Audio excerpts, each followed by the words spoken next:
এই কুকুরটি অনেক খাটো ছিল, তবে সে কুকুরদের ট্রেনিং দেওয়ার স্কুলে ভর্তি হওয়ার জন্য নিজের কানটিকে খাড়া করে নিজেকে লম্বা দেখিয়ে কুকুরদের ট্রেনিং দেওয়ার স্কুলে ভর্তি হয়ে যায়। এবং তাদের স্কুলে যখন ক্লাস হতো তখন সে খাটো হওয়ার কারণে ক্লাসে কিছুই দেখতে পেত না, যার কারণে তাদের স্কুলে যখন এক্সাম নেওয়া হতো তখন সে ফেল করত।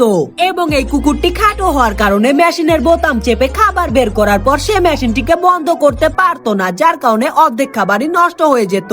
এবং এই কুকুরটি ট্রেনিং এক্সাম দিতে গেলে সে বারবারই ফেল করতো, যার কারণে সে মন থেকে অনেক দুর্বল হয়ে যায়। তবে হঠাৎ একদিন রাতে সে এই ট্রেনিং স্কুল থেকে পাশ করা সব ভালো স্টুডেন্টদের ছবি দেখতে থাকে এবং সে দেখতে পায় তার মতো একটা ছোট্ট কুকুরের ছবি সেখানে রয়েছে, যে কিনা এই স্কুল থেকে অনেক ভালো রেজাল্ট করে পাশ করেছে।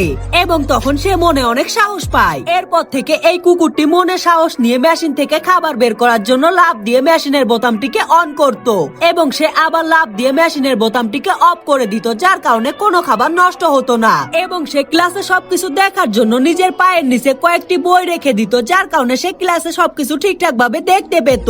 এবং যখন তাদের প্রথমবারের মতো ট্রেনিং এক্সাম নেওয়া হয় তখন সে সফলভাবে উত্তীর্ণ হয়ে যায় এবং সে স্বপ্ন দেখতো সেও একদিন ভালো ট্রেনিং প্রাপ্ত কুকুর হবে। তবে তাদের স্কুলে যখন ফাইনাল এক্সাম নেওয়া হয় তখন এই কুকুরটি অনেক ভয় পেয়ে যায়, যার কারণে সে অনেক বড় একটা ভুল করে বসে এবং সে এক্সামে ফেল করে, যার কারণে প্রিন্সিপাল তাকে স্কুল থেকে বের করে দেয়। এবং তখন এই কুকুরটি মনে অনেক কষ্ট নিয়ে বাইরে বেরিয়ে যায় এবং সে জানালা দিয়ে অন্য কুকুরগুলোকে দেখতে থাকে যারা কিনা ফাইনালে সফলভাবে উত্তীর্ণ হয়েছে, যার কারণে এই কুকুরটি কষ্টে কান্না করতে থাকে।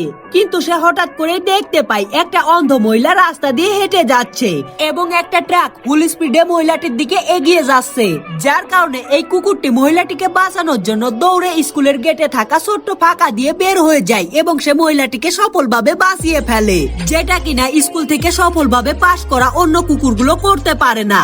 এবং এই বিষয়টি স্কুলের টিচার দেখতে পায় এবং স্কুলের টিচার তার উপর অনেক বেশি খুশি হয়ে যায় এবং স্কুলের প্রিন্সিপাল তার উপর খুশি হয়ে তাকে স্কুলের সব থেকে ভালো ট্রেনিং প্রাপ্ত কুকুরের পুরস্কার দেয়।